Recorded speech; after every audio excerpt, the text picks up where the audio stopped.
Good morning mga ka-anglers. Ito, meron naman tayong isang makinang re-reperen. Ang problema nito, merong kalog. Okay? So, ayan, binuksan ko na.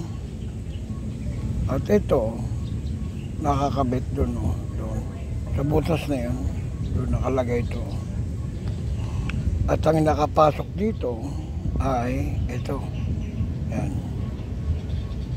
Yan. Nakapasok siya dyan.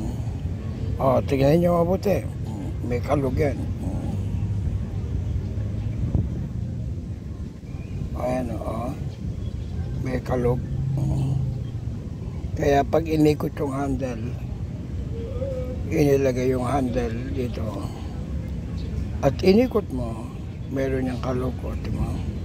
Inikot mo tong ganon, meron yan kalog. Kaya na sinasabi ko ngayon, ipinaliwanag ko na sa inyo kung paano ito nire-repair. Kasi nga meron yung kanal meron yung kanal maliit na kanal. Inuka na siya ng busing. Yan ang re-repairin natin.